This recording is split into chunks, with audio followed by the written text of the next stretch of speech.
Hola, ¿qué tal? Soy la maestra Sonia Amezcua Patiño, soy trabajadora social operativa en el Instituto Jalisciense de Cancerología. Actualmente formo parte del Departamento de Trabajo Social, adscrita al servicio de hospitalización. El día de hoy les voy a compartir un video sobre los derechos de los pacientes. Derechos generales de los pacientes.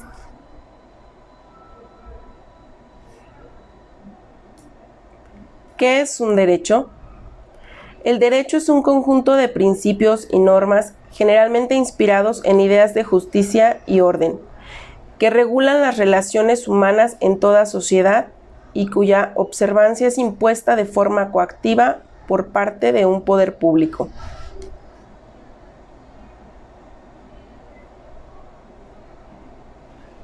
¿Qué son los derechos de los pacientes?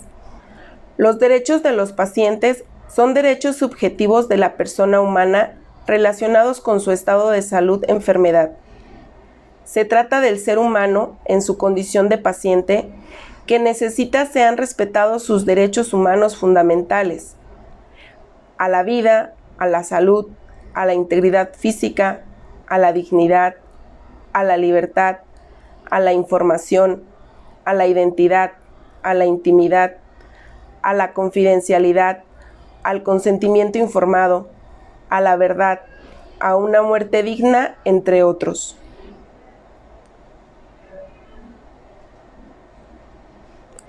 Cuando se solicitan los servicios de un médico, enfermera o profesional de la salud, a ellos se les está encomendando su salud y principalmente su vida. Por ello, todos los pacientes tienen derechos y es importante que los conozcan para poder hacerlos valer adecuadamente.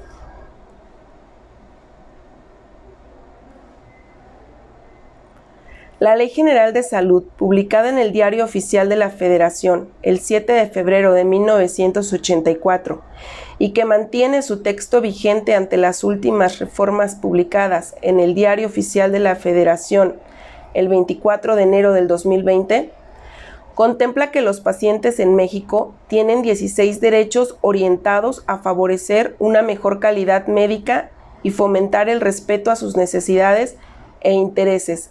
Estos se encuentran en el artículo 77 bis 37.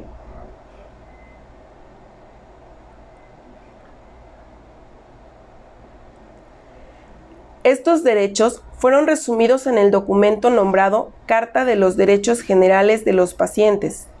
Esto tras el análisis de la Comisión Nacional de Arbitraje Médico, en conjunto con representantes de diversas instituciones públicas, privadas, no gubernamentales y universidades, entre otras. Esto con la finalidad de ser presentados a la ciudadanía y estar así a la vista de todos en los hospitales, clínicas y consultorios. Estos derechos son: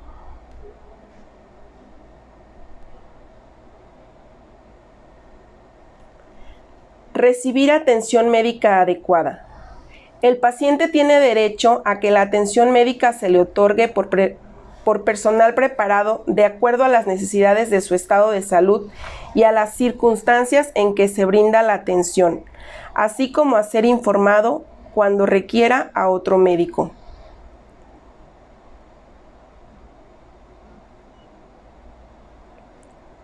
Recibir trato digno y respetuoso. El paciente tiene derecho a que el médico, la enfermera y el personal que le brinden atención médica se identifiquen y le otorguen un trato digno con respeto a sus convicciones personales y morales, principalmente las relacionadas con sus condiciones socioculturales, de género, de pudor y a su intimidad, cualquiera que sea el padecimiento que presente, y se haga extensivo a los familiares o acompañantes.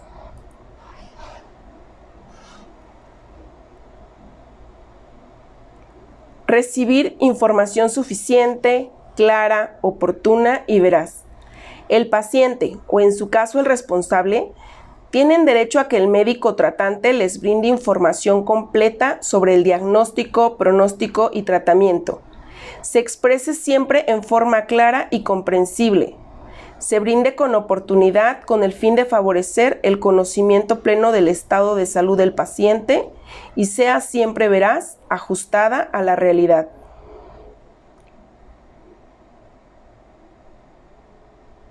Decidir libremente sobre su atención.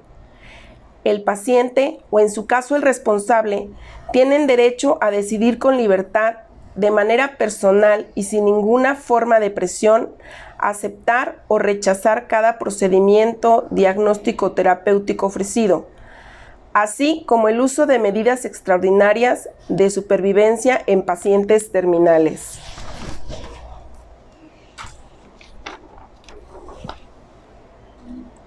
Otorgar o no su consentimiento válidamente informado. El paciente, o en su caso el responsable, en los supuestos que así lo señale la normativa, tiene derecho a expresar su consentimiento siempre por escrito, cuando acepte sujetarse con fines de diagnóstico o terapéuticos a procedimientos que impliquen un riesgo, para lo cual deberá ser informado en forma amplia y completa en qué consisten, de los beneficios que se esperan, así como de las complicaciones o eventos negativos que pudieran presentarse a consecuencia del acto médico. Lo anterior incluye las situaciones en las cuales el paciente decida participar en estudios de investigación o en el caso de donación de órganos.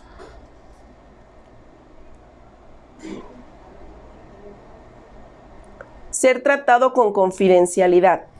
El paciente tiene derecho a que toda la información que exprese a su médico se maneje con estricta confidencialidad y no se divulgue más que con la autorización expresa de su parte, incluso la que derive de un estudio de investigación al cual se haya sujetado de manera voluntaria, lo cual no limita la obligación del médico de informar a la autoridad en los casos previstos por la ley.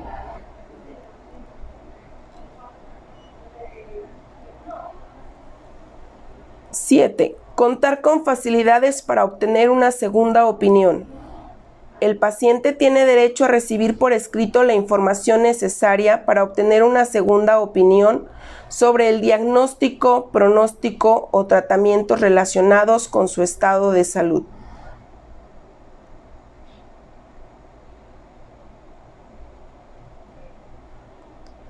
Recibir atención médica en caso de urgencia. Cuando está en peligro la vida, un órgano o una función, el paciente tiene derecho a recibir atención de urgencia por un médico en cualquier establecimiento de salud, sea público o privado, con el propósito de estabilizar sus condiciones.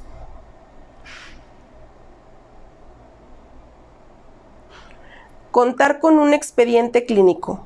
El paciente tiene derecho a que el conjunto de los datos relacionados con la atención médica que reciba sean asentados en forma veraz, clara, precisa, legible y completa en un expediente que deberá de cumplir con la normativa aplicable y, cuando lo solicite, obtener por escrito un resumen clínico veraz de acuerdo al fin requerido.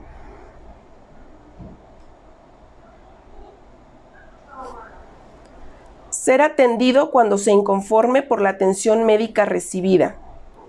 El paciente tiene derecho a ser escuchado y recibir respuesta por la instancia correspondiente cuando se inconforme por la atención médica recibida de servidores públicos o privados.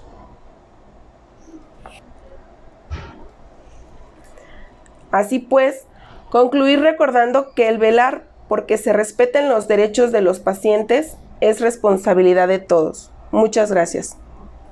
Muchas gracias por ver este video. Los invitamos a seguirnos en nuestras redes sociales. Y si requieren constancia de esta capacitación, sigan el enlace en la descripción del video.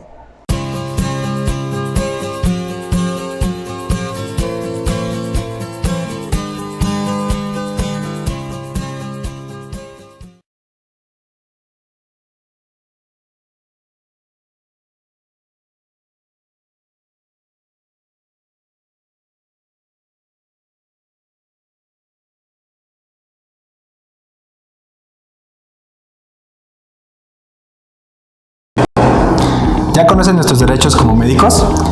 Ejercer nuestra profesión en forma libre y sin presiones de ninguna naturaleza. Laborar en instalaciones apropiadas y seguras que garanticen nuestra práctica profesional. Tener disponibles los recursos necesarios para nuestra práctica profesional.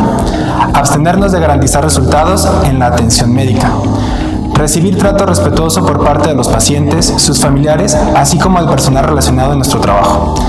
Tener acceso a educación médica continua y ser considerado en igualdad de oportunidades para nuestro desarrollo profesional. Tener acceso a actividades de investigación y docencia en el campo de nuestra profesión. Asociarnos para promover nuestros intereses profesionales. Salvaguardar nuestro prestigio profesional.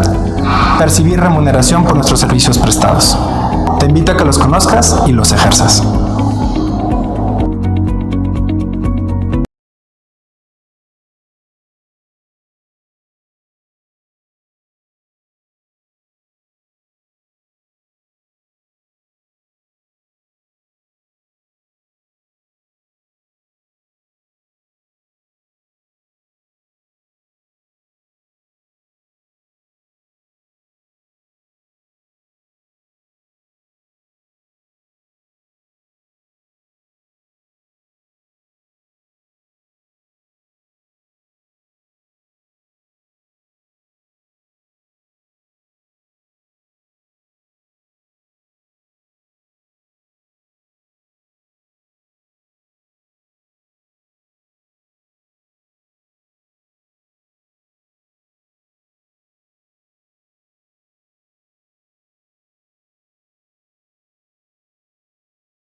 Para ser médico hay que tener una mente brillante.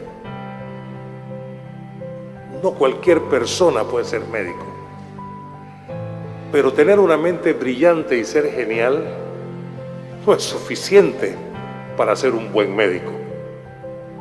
Se requiere del adorno de mucha inteligencia emocional. Se requiere la práctica de valores y principios que guíen todas nuestras actuaciones. Se requiere ser puntual y responsable, ser afectuoso, amar lo que se hace, ser compasivo con aquellos que sufren, ser solidario con los demás, ser buen compañero, maestro y amigo. Se requiere ser pulcro en las situaciones en las cuales uno se ve envuelto cotidianamente y manejar la cosa pública como si fuera nuestra, con mucho cuidado. Para ser médico basta graduarse. Para ser buen médico nos falta vida, y eso es lo que hemos visto hoy. Muchas gracias.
Hola, mi nombre es Kenia González y quiero compartir contigo cuáles son esas 5 funciones principales que debe tener un gestor en salud. Una de las principales y para mí más importantes es la de planificación estratégica. Tener esa capacidad para, en función de la misión, la visión que tenga la institución de hacia dónde quiera llegar y proyectarse, pues definir los objetivos estratégicos, definir las acciones, definir ese plan operativo para poder direccionar adecuadamente a su equipo de trabajo y cada una de las acciones que van a ir desarrollando dentro de su centro de salud. Otra función importantísima es tener esa capacidad para poder delegar, para poder establecer responsabilidades en su equipo de trabajo y sobre todo poder dar seguimiento al desempeño, seguimiento a esos indicadores, a esos entregables que pues le indiquen que las cosas están saliendo de manera pues adecuada o que las cosas se van dando en torno a lo que está planificado.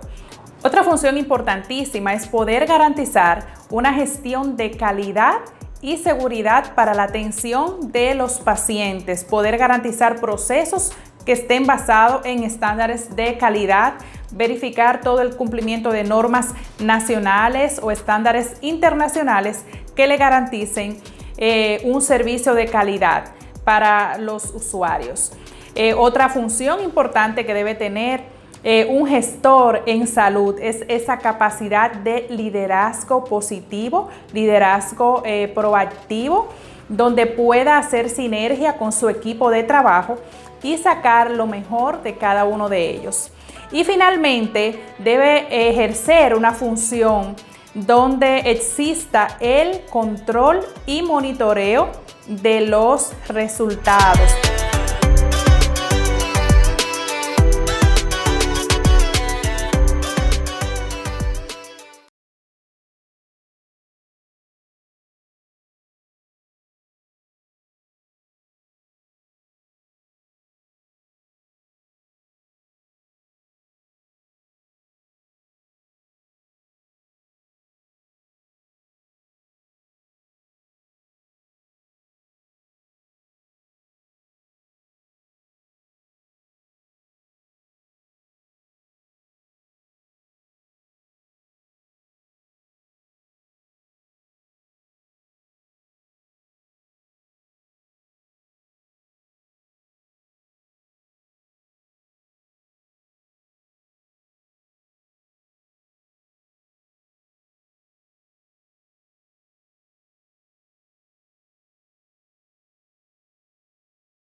Hola, soy Luis Castilleja y te voy a compartir los 11 comités hospitalarios que debe tener tu organización de salud y cuáles podrían no aplicarte y cómo están organizados en México. Te explico en este video. Tenemos 3 grupos de comités y voy a explicar ahorita por qué son estos grupos. Tenemos el Comité de Calidad y Seguridad del Paciente, que es el COCACEP.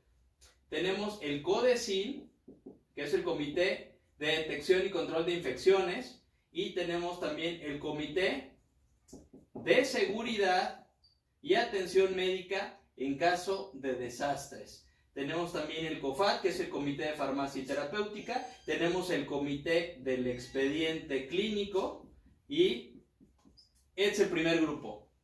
Segundo grupo tenemos los siguientes. Tenemos el Comité Hospitalario de Bioética. Tenemos el Comité de Farmacovigilancia.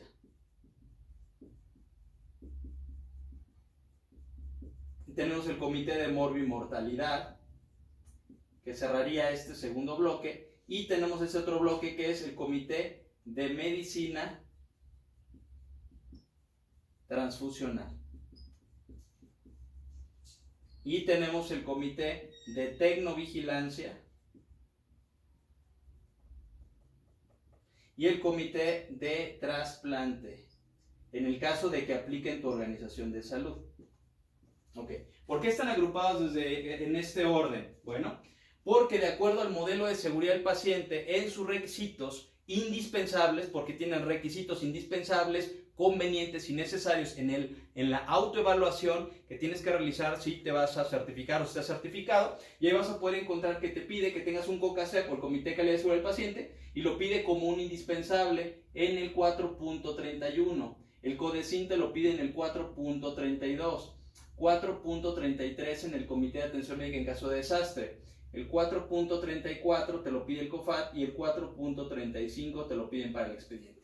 Y luego, el otro grupo donde son los convenientes, que es algo interesante. El conveniente solo puedes cumplir el 80%, pero ¿qué significa? Que no está en el nivel de prioridad indispensable estos. Y estos, por ejemplo, estos dos sí tienen una normatividad que regula para que puedas tenerlos o que debas tenerlos. Entonces aquí tenemos el 5.24, en el 5.25 y en el 5.26 del modelo de seguridad del paciente, en el apartado de la autoevaluación, tenemos estos comités que son necesarios y que te los ponen como convenientes. ¿Y por qué ya termina aquí el tercer bloque? Porque estos tres no te los pide el modelo de seguridad del paciente. Cuando alguien lo integró, lo estructuró, perdió de vista que hay una normatividad oficial mexicana que nos regula y que tienen que estar dentro de nuestro modelo de seguridad del paciente y sobre todo de vigilancia, porque tenemos medicina transfusional que es hemovigilancia, tecnovigilancia, que son muy importantes. En el caso del comité de trasplantes,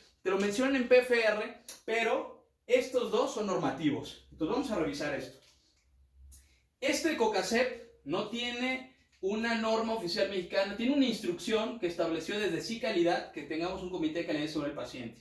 Pero CODECIN sí tiene una norma oficial mexicana que es la 045 SSA2 2005, que te pide en su apartado 732 y 7313, te pide que tengas un comité. Este comité va a estar trabajando para todo el análisis de prevenir y controlar las infecciones, o sea, esa atención a la salud. El Comité de Seguridad de Atención Médica en caso de desastre tampoco tiene un respaldo como tal. El COFAT sí, de acuerdo al suplemento de la farmacopea de los Estados Unidos mexicanos, y ahí en el capítulo 20.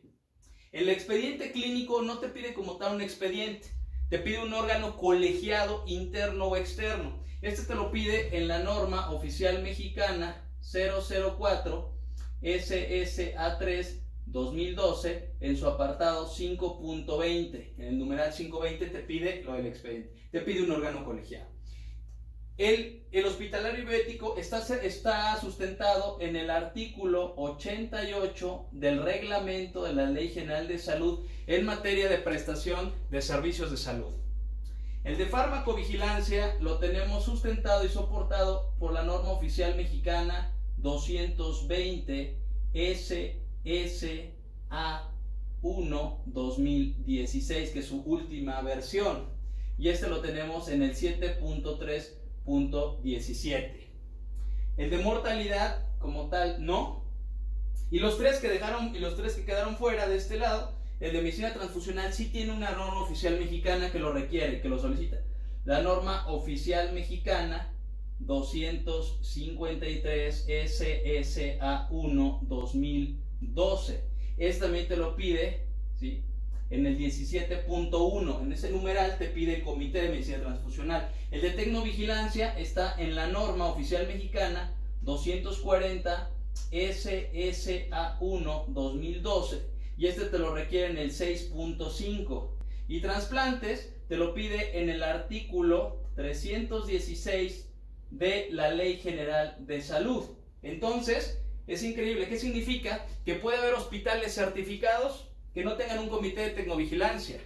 Entonces, ¿qué quiero mostrar aquí? Que estos son los comités que deben estar por condiciones del modelo de seguridad del paciente y porque los pide la normativa. Así que si desconocen el tema legal, la parte normativa, el marco jurídico, no nos exime la responsabilidad.